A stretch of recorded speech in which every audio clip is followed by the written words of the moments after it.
Our next question is, which is a cooler ride, the Corvette or the Chevy ANOVA? In this question, we're going to talk about how we can determine relationships between multiple data sets, and we can determine what we might call row and column relationships. Here, in the previous types of tests, what did they look like? They looked like, I think the population mean is this. Can you tell me if it's likely that it is or isn't? I think that the before and after represent a change. Can you tell me that how likely it is or there wasn't a change? I think this is a loaded die. Can you tell me how likely this was a loaded die? What if it's the case that we have paired elements, we have some entities, and we have some multiple steps along a process. We've done 4 or 5 or 6 or some number of things to them, and we can align them. And we might want to ask, is there a row effect? Is there a column effect? Is there an entity against entity effect, or all the entities interchangeable? Is there a row effect? Is there a instance or a test or a scenario level effect? This is what ANOVA is useful for. It is a very powerful technique. But before we talk about ANOVA, I will very, very quickly run you through some basic mathematics of statistics. You know that when we talk about the variance, we can talk about the variance in a couple of different ways. As the squared distance from the mean, the average squared distance from the mean. We can also compute the variance in this fashion as the expectation of some value squared minus the expectations of value squared. Just a moment of a pause between the expectation and the squared in the latter. We can talk about things like the law of total expectation. We can say that the expected value of some variable is equal to the expected value of that variable given some criteria, the expected value of the expected value of some variable given some criteria. And we can talk about the law of total variance. And in the law of total variance, we can say the variance of some data set is equal to the expected value of the variance of that data set given some criteria plus the variance of the expected value of the data set given some criteria. Now you can see SymPy isn't quite smart enough to tie out all of these together with simplifications. And when you're looking at this, you might scratch your head and say, how do I really put that into words? But why I wanted to show this to you is the idea of ANOVA, analysis of variance, comes down to the idea of being able to express the variance segmented in some fashion. And it is the law of total variance that gives us some insight, or at least some mathematical basis by which we can apply ANOVA, by which we can apply this idea of partitioning the variance. Let me show you what ANOVA is all about. Here, I have 4 data sets. And those data sets represent the same entities. It's like a pairing. And these 4 data sets represent 4 scenarios that happened. Scenario 1, 2, 3, and 4. And I want to be able to compare these. And you can think there's a lot of ways I can compare these. I can compare these data set against data set, entity against entity, or scenario against scenario. And I can maybe even compare them in some other fashion. What I'm going to do is I'm going to compute samples from these populations. So for each one of those scenarios, I'm going to compute a sample. I'm going to compute a relatively small sample, 1%. I'm going to try to reject or accept the null hypothesis that there is no difference between these samples. That irrespective of what scenario I'm looking at, there is no difference. Scenario 1 is the same as scenario 2, is the same as scenario 3, is the same as scenario 4. So maybe in my data center, I tried 4 different things to improve my situation with the temperatures. And I'm going to try to accept or reject the null hypothesis that none of them were any better than the others, or maybe none of them made a difference. As a consequence, my alternative hypothesis is that one of them may have made a difference. ANOVA gives us the ability to ask questions like this. And in SciPy, I can use the f one-way function to compute a statistic and a p-value. Are you bored of computing statistics and p-values? Because I know I'm not. Because every time it's a new distribution and maybe a new way to compute the statistic, even though the process is the same. Let's see how we go about computing the statistic, and let's see what that distribution will be that will guide us towards what that p-value will be. When I'm doing this so-called one-way ANOVA, I'm looking at just one of the axes. I'm looking at, is it scenario against scenario, entity against entity? I'm just looking at one of those. The way that I compute my p-value is I first look at, and let me comment this one out. I first look at all the means between all the samples. So I say, what's the mean of all my samples for each one of my samples? I look at all the variances, or at least of my samples, and I use my Bessel's correction for these variances. I take my means, and I relate them to, or I take the variance of my means and relate them to the means of my variance. That kind of reminds me of that law of total variance. And that gives me my test statistic. You can see my SciPy test statistic matches out exactly to my hand-coded test statistic. Once you compute the test statistic, all that's left is to figure out what distribution you're going to apply this to and to figure out what the survival function or 1 minus the CDF would be. And so here, I'm going to use a new distribution, an F distribution. And I'm going to compute my p-value by just seeing what is the probability that a test statistic appeared within that critical or rejection region of this distribution, this F distribution. That's all there is to it. Structurally very similar to the other tests, with the only thing differing being the distribution and how we compute that test statistic. Note that this test statistic might kind of begin to make sense. We're trying to answer questions about what's happening interrelating these different samples. And you can see my test statistic consists of two major parts.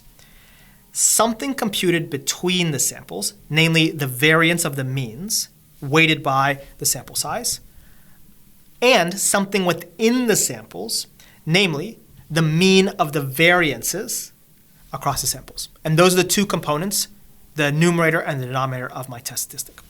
Now, if I'm going to introduce a new distribution, we might as well look at what that distribution looks like. Unfortunately, we don't have enough time to go into all of the depth of why these distributions exist the way. They're not plucked out of nowhere. It's not the case that somebody said, well, going down the alphabet, we have a Z, might as well have a T and an F as well. It is the case that these things do arise mathematically as a consequence of the normal distribution. But unfortunately, we don't have too much time, so we may have to accept it as just on faith that there is this F statistic, or this F distribution, the C distribution, and they are relevant to our problem. But let's at least look at what this F distribution is. Unlike the T distribution, the F distribution is parameterized on 2 degrees of freedom, a numerator degree of freedom and a denominator degree of freedom. And you can see, depending on those 2 degrees of freedom, the shape of this looks very different. The shape of this PDF looks very, very different. The numerator degree of freedom for my F statistic corresponds to what that numerator is, what's happening between the samples, and my denominator corresponds to what's happening across the samples. Well, hold on, let me make sure I get that right. So let me hold off on that for just 1 second. And let me show you how I can use this F statistic to not just compare one way, but to compare 2 ways, to look at what's happening down the rows and across the columns. In other words, if these are 4 scenarios, to say, was there a row effect? Was there a column effect? Was there an effect of the scenario? Or was there an effect of the device? Are the devices all equivalent, but the scenarios make a difference? Are the scenarios all equivalent, but the devices make a difference? What is the case? And so, instead of 1 null hypothesis, I actually end up with 2 null hypotheses. One of these null hypotheses is my row effect null hypothesis, that all the means across the rows are the same. And my other is that there is no column effect, that all the means across the columns are the same. Obviously, my alternative hypothesis is just the negation of that they are not all the same. Now, for simplicity's sake, I've constructed this null hypothesis pretty simply. I'm just going to say the means are all 0 across this one axis, which means it doesn't matter which row you're choosing. There is no row effect, or it doesn't matter which column you're choosing. There is no column effect. Just to remind you of what I'm looking at, I have my populations. I have 4 populations. They're all the same entities for 4 different scenarios. I have my samples of these populations. And if I want to compute this 2-way ANOVA, I can do it by hand via what's called the sum of squares method. One thing that I can do first, just to frame this discussion, is I can look at the column and the row means. Here, I have all the means down the columns and all the means down the rows, or at least the first 3 of these. The column means this is the difference of the mean of one individual entity against what the overall mean is. This is the effect of the entity across the entire population. And so I can look at my column and row means in relationship to the overall mean, and I can see how much of a difference it really makes to go from column to column or from row to row. This relates to my summed squares. I can compute some factors, my row sum of squares and my column sum of squares, by seeing what the distance is from the overall mean for each individual row mean or each individual column mean, taking that squared and summing that up and then just scaling it by how many rows or columns I was looking at. I can also compute what's called the error sum of squares. And in the error sum of squares, I'm going to take each individual element in my sample. I'm going to see how far it is away from the row mean. I'm going to see how far it is away from the column mean. And I'm going to, as a factor, add back into it the overall mean, just so that I don't double count. This is my error statistic, and it's just that value squared and the sum of that squared. You can see it's just sum of squares with some scaling. My test statistic for this two-way ANOVA is just a fraction where the numerator is either my row sum of squares or my column sum of squares divided by my error. Looks very similar to like that t-test with that standard error in the denominator, doesn't it? And note that here, my degrees of freedom, or at least my factor here, is based off of both the rows and the columns. It's one less the number of rows and one less the number of columns. I can compute the sample statistic for the rows and for the columns, and that's going to give me some guidance into, did something happen row by row, or did something happen column by column? Was there a difference in the scenario I was running? Was there any effect there, or was there an effect between the entities, the devices? Here, you can see I can take my row sample statistic against my F distribution and look at the survival function or 1 minus CDF, and I can do the same thing with the columns, and I can get some p-values. And what these p-values tell me is it is very, very unlikely that there was no effect row by row, but it was difficult to reject there was no effect column by column. The entities didn't really make a difference, but the rows did. And I'll give you a hint for the data. These scenarios were generated with distinctly, markedly different means. If you take a look at the underlying sample data and we compute the mean on these two axes overall, or actually I'll do this on the population because we'll cheat. You'll see I cheated here, and let's comment these out. It's all sample data in the end, isn't it?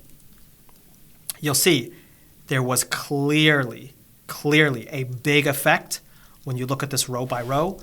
Most of these means are around 75-ish, but these two are, one of these is much larger and one of these is much lower. Whereas across the entities, there wasn't that significant of a difference.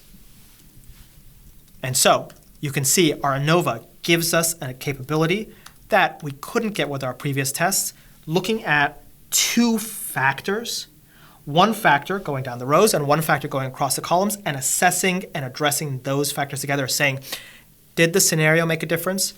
Did the entity make a difference? And computing those all at once using the sum of squares method.